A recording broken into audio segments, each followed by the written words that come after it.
Thank you very much. And I like to thank all of you for, well, it's great to see you here. Awesome turnout. Really hope we can give you something useful from this day. So hope you enjoy yourself. Shortly, a bit about me. I don't really want to take up too much of time, but I want to tell you that I was involved with OpenStack in its early infancy, from the start of the first distribution to the distribution that was named Cactus. Then I went out, did other work, mobile security and stuff. And I came back into the OpenStack and was engaged with OpenStack when the release was named Juno, and I started City Network.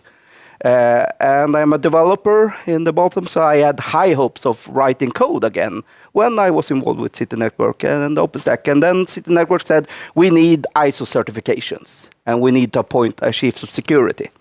And then my life is not over, just the fun part of it. Short about me, no, kidding aside, we're here a bit to talk about compliance. And what do I mean by that? Well, the most important thing to think about is that security and compliance is not the same thing. They are not mutually exclusive. They have the same goal, they have the same purpose. But you really don't fulfill them in the same manner. What do I mean by that? A good example is containers. Let me just be clear. I love containers. Containers are awesome. I see a real problem when it comes to compliance, because compliance, they're made of processes and checklists that are based on something in the 90s. People usually haven't changed their way of processing and auditing things from when it was based on physical hosts. The thing with virtual machines and any type of virtualization is that you have a one-to-one relationship between a physical machine and a virtual machine. You have the network adapters, you have network infrastructure, you have routers, you have internal, external networks. All this can you put to a one-to-one relationship. So if you have an audit protocol that's based on physical hosts, it will work in a fully virtualized world. The problem is you run into, when it comes to containers, is that you run into the auditability to fit it into a process. And this is a very telling example. Would I have any problem from a security standpoint running sensitive banking information in containers? No, I will not. But I will have a big problem from a legal standpoint doing that, because I don't think I can fulfill the auditor's requests. You can always challenge this and say your protocols and your processes are obsolete. But government agencies tend to be a bit slow-moving, and they tend not to accept that and say you follow our rules or we shut you down. So if you want to challenge, I will be happy to support you and cheer you on in court. Why should you care about GDPR? Well, I think it's a bit important to think about this, because we do have privacy laws today. Especially here in Europe, in Sweden, we have actually privacy laws. But people say, we haven't heard about that. Why should we care? Other from a PR standpoint today, no, you shouldn't. Because, well, to tell you a bit of a case, there was a case with a youth counselor working for a church, where the notes that the youth counselor made was leaked, published publicly on the internet, and there was a lot of minors with their sexual orientation published publicly.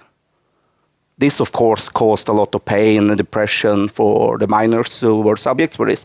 And the courts in Sweden ruled the regulatory fine for this. Can you guess what the fine for revealing a minor's sexual orientation in Sweden was? 300 euro. So that type of information with the current existing law is based on a value of 300 euro. That means if you don't look at the human side and the PR side, but strictly economical side, financial side, I mean, it's more important to lock in the hardware itself because that's more valuable. The information we don't really give up. EU wanted to change this because you can imagine if the same thing had happened in US, the damages would be in millions and millions that they would face for this. And that was EU's direction. It was a huge discrepancy between what the US deemed damages in privacy breaks and what the EU had. Now, they've written the General Data Protection Regulation. It's a law. It will be written directly into law. I will come back to this, why this is really, really important. 4% of global turnover in fines. So they have increased the amount of damages you can claim if your privacy is broken. So it's still nowhere near what you can risk in the USA. But it's a lot more than 300 euro. A minimum thing is 10 million euro for a minor fine. This, of course, means that the EU are not out to rob you companies of a lot of fines. That's not the point. They just want to let you think that if we are going to value the information we have from a customer database, from an employee database, we should lock it in as if it were worth 10 million euro in cash. Hand to heart, how many lock in your information and secure it in a manner that would be worth 10 million euro today? If you think about it, I think a lot of people, okay, the server blades on the help desk, support desk. Well, we usually have something standing in a closet here or something there. This has to change. This is an important part as well, because the EU really, really want this.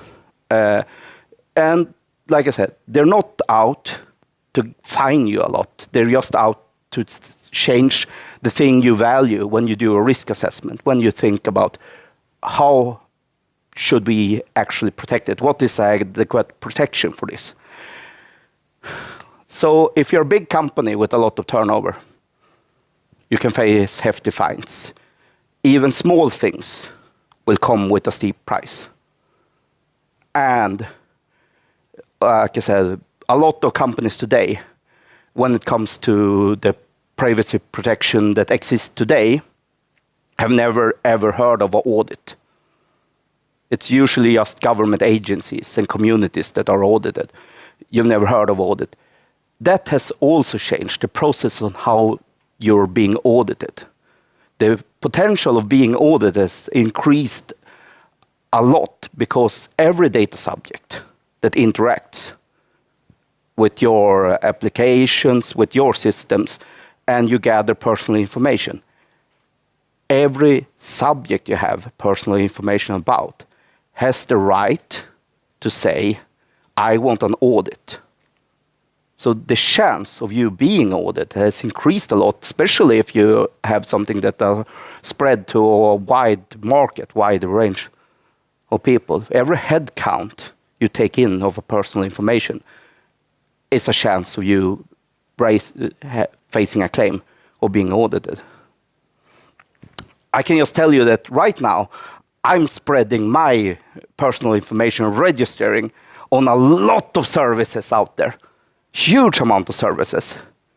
Because I can face which ones will have a hard time to follow and be compliant.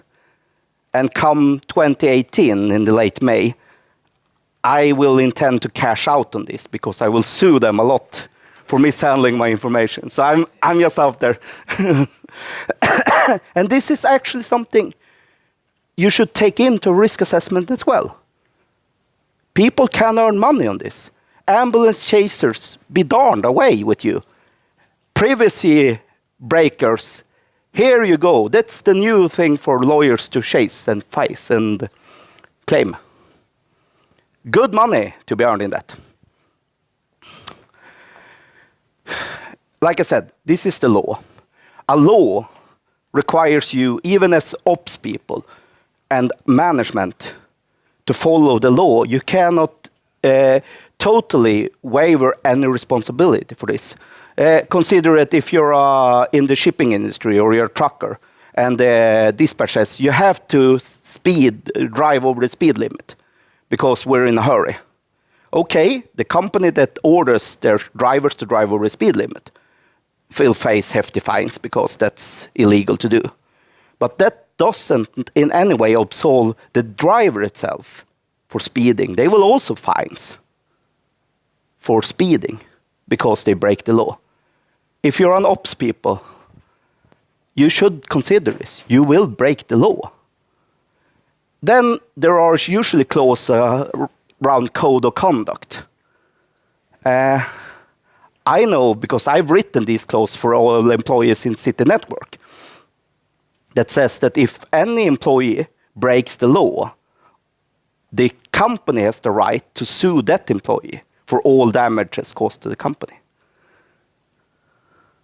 This is a regular phrase in any code of conduct. So if you think about it, now you will all run home and read your code of conduct, but rest assured, if your company is serious and, well, nice enough, then this won't be an issue.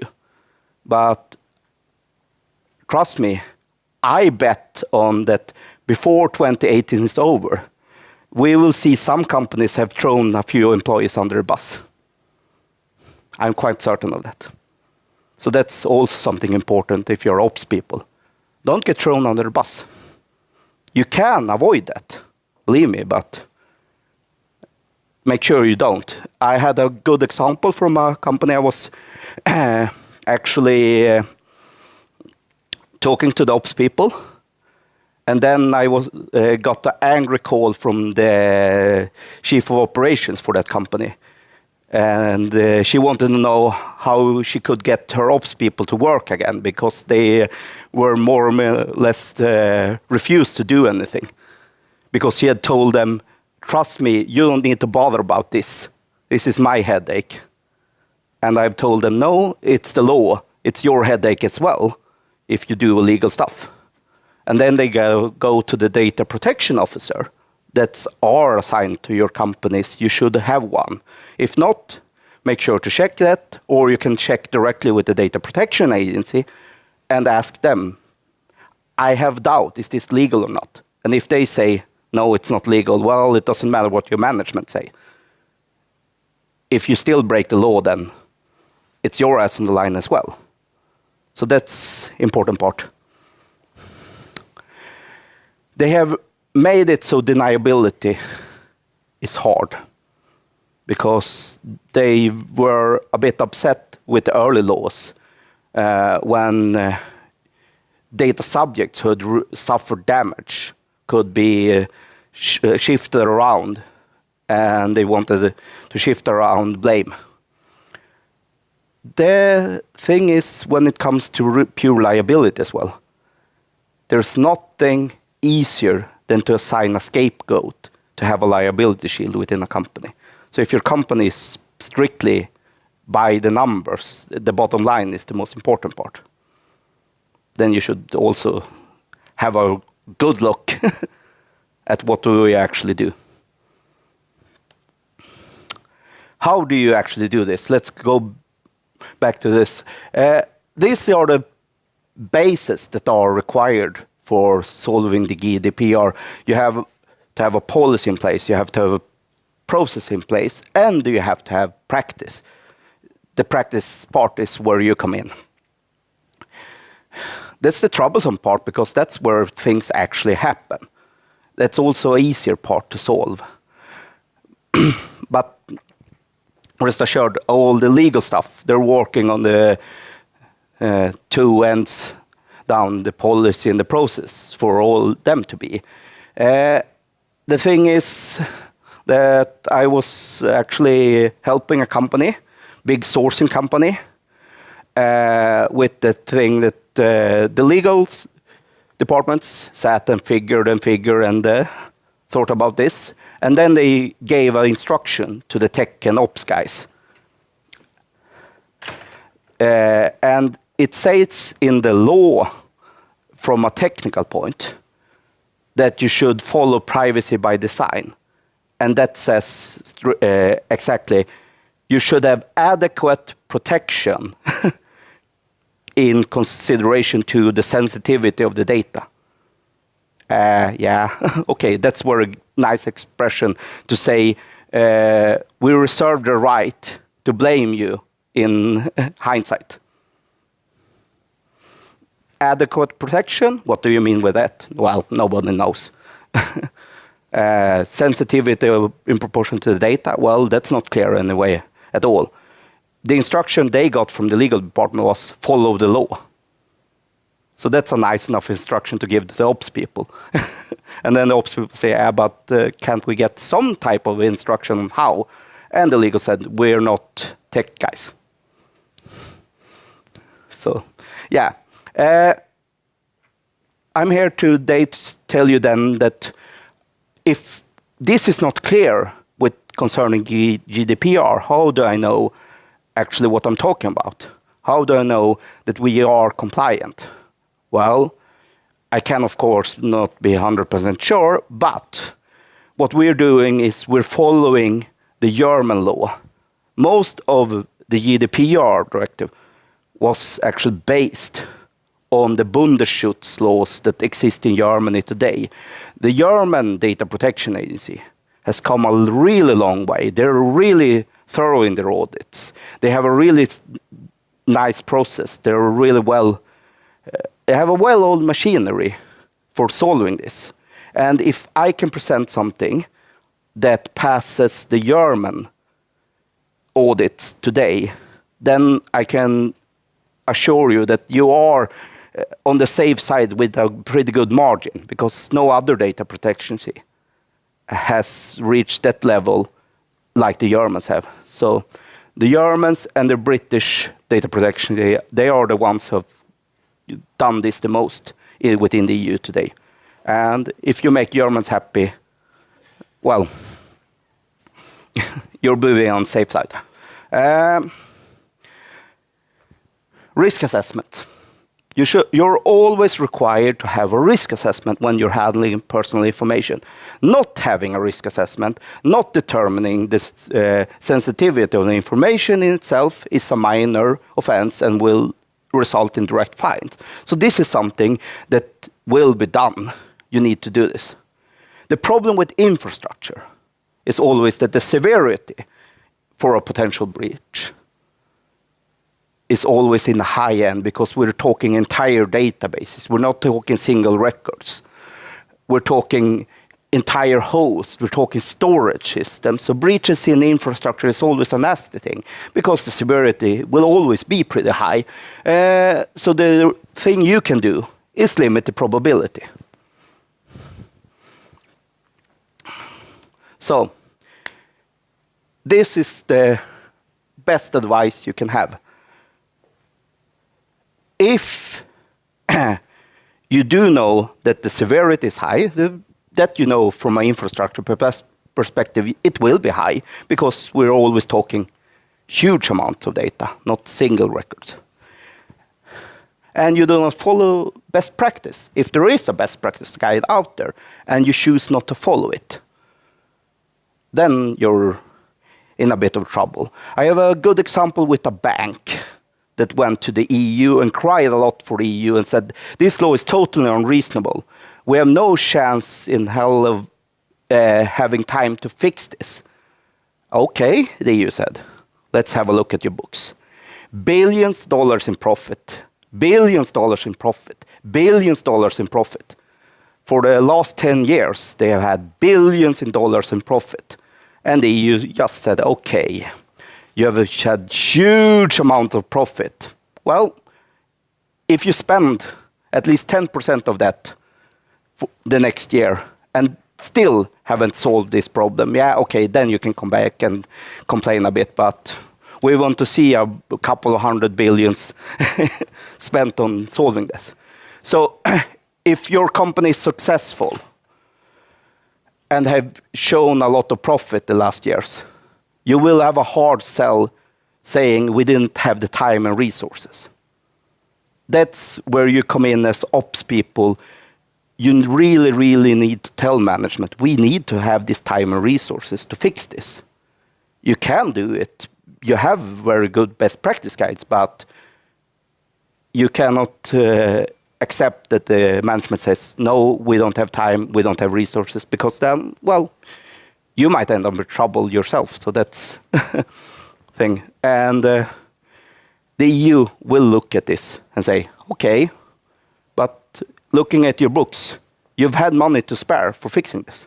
So why complain now? You've known this for 5 years. You better start running now. I usually get the question, can you please explain the GDPR to me in 1 sentence or less? Well, that's tricky. I can, however, give you 1 sentence that solves almost any type of configuration you need to do from an ops perspective. And that's a golden rule that you can always follow and ensure that you're compliant. Nice enough, isn't it? You're not going to like it. This is the default configuration when it comes to rules and law. This is common law. Everything that's not forbidden is allowed. Yeah, this is the default configuration in almost every system. You're familiar with the perspective. You blacklist things you are not allowed to do, and otherwise you just, yeah. It's the opposite. Golden rule of any policy configuration.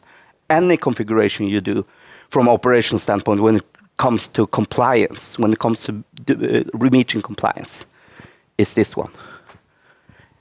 Everything which is not allowed is forbidden. What do I mean by that? This is especially important in networking and firewall rules.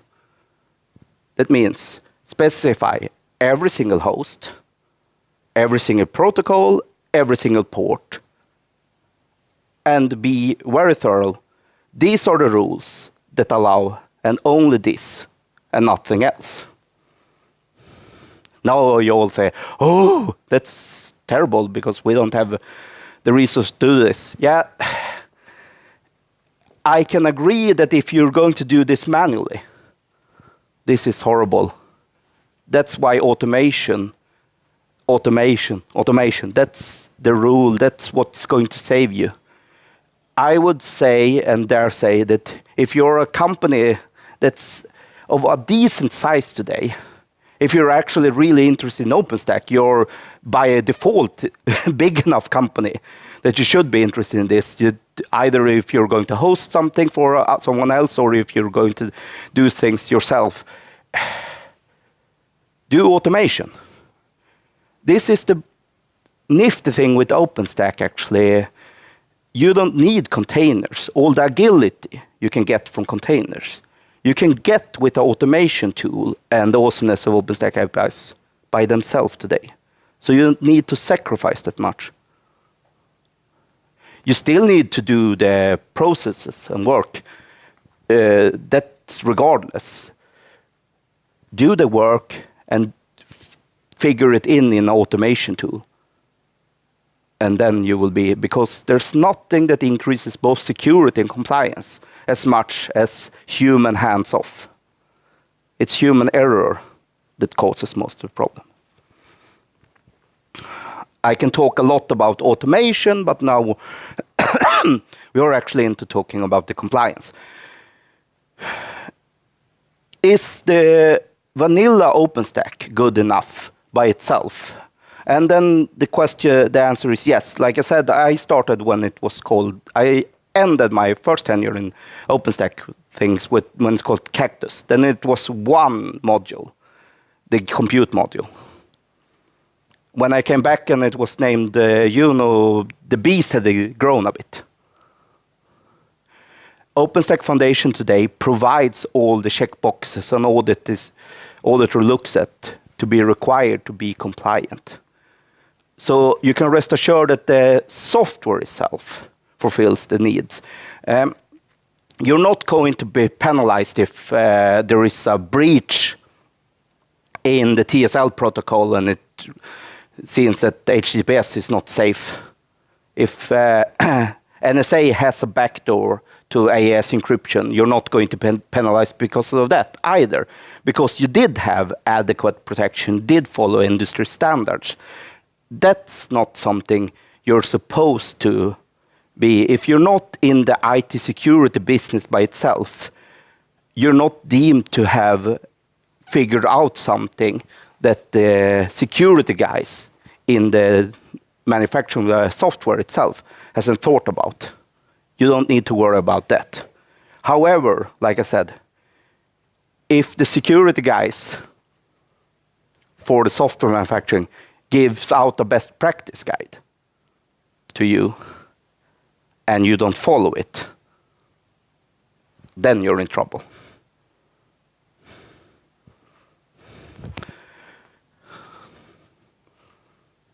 How many of you have looked at this page, the OpenStack?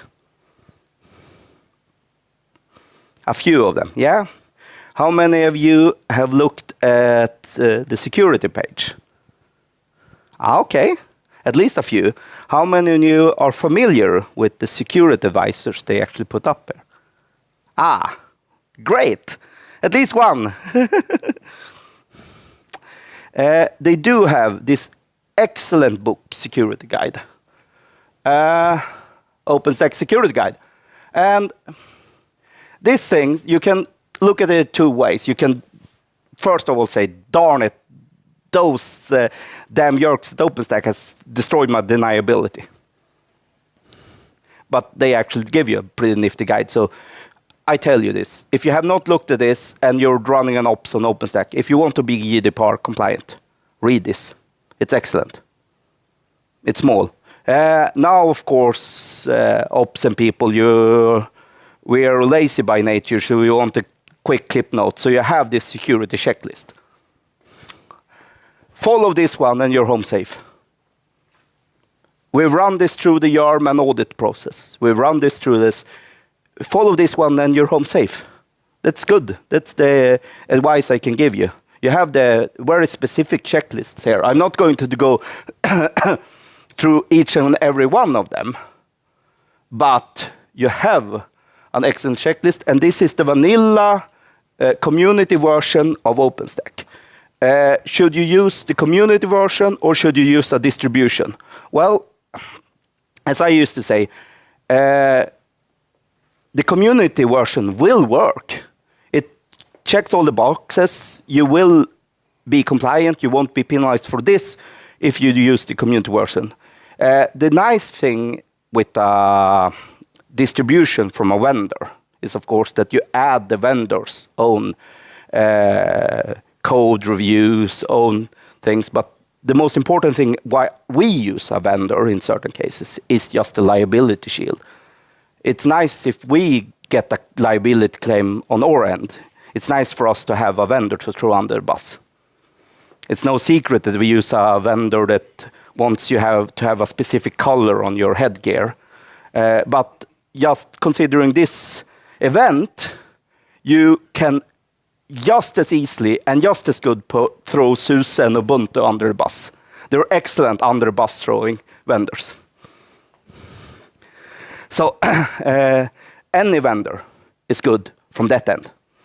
That's why we use them, but it's not a requirement. Like I said, follow the checklists. You have them, remember this. And remember that if you don't follow the best practice checklists, you might end up in a bit of trouble. Another thing I would like to add to this, like I said, automate, automate, automate. Whatever automation tool you use, make sure you use it. You have a lot of automation possibilities today, and OpenStack has a built-in orchestration module called Heat. Try and remove the human element as much as possible. It's easy to follow both the golden rule and perform the checklist if you automate. Keep logs, analyze logs, secure logs. also a good tip. Not exactly in the checklist by itself, but it's always a good tip. Not because it's legally required, but you want to have good evidence. You have the burden of proof that you've done nothing wrong. So keep logs because it's a good thing for you to have them, to be sure that, well, we can prove that the problem was not on our end.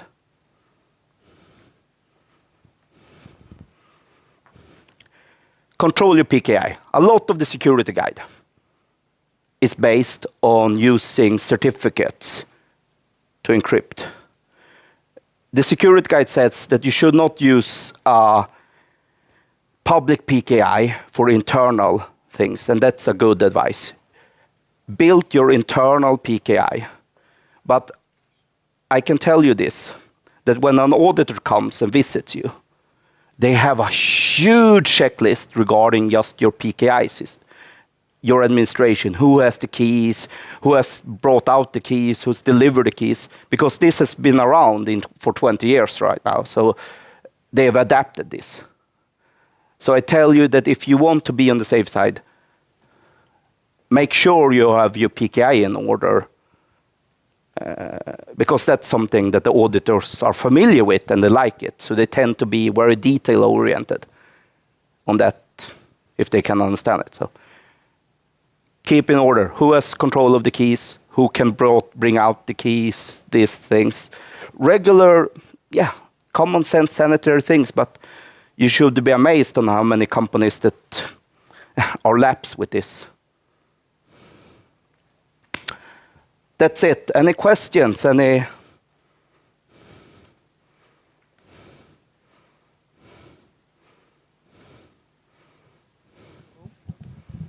No? No questions? Okay. Yeah. You had severity and Probability, yes. Do you have inspectability capability? Sometimes things go wrong. Do they take into account that you also can detect detectability? Is that a dimension, or is that more regarded as a... That's not a legal requirement by itself. But you can manage risk? Yeah, it could be the risk. That's more of a risk assessment from your end, that you want to be able, because the burden of proof will always be on the data controller, not the data subject. So you will have a bigger burden of proof that you've done nothing wrong than the ones who raise a claim to you we've been injured. So that's important to know in this case as well. So good logging, good expectability, good track record on, the breach wasn't in this end, it wasn't in the infrastructure end. It's a good thing to have, yes. So I kind of come from the medtech pharmacy.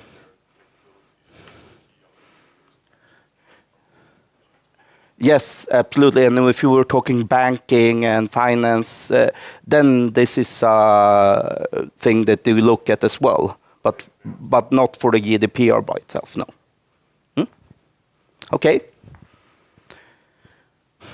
You can, of course, do that and mitigate the possibility of a claim, because if you have a good evidence that you're not for the wrongdoing, well, then it's easier. And technical evidence is always the best thing to have. Okay. Any other questions?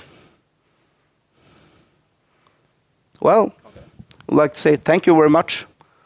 Hope you have got something useful. Thank you, Kim.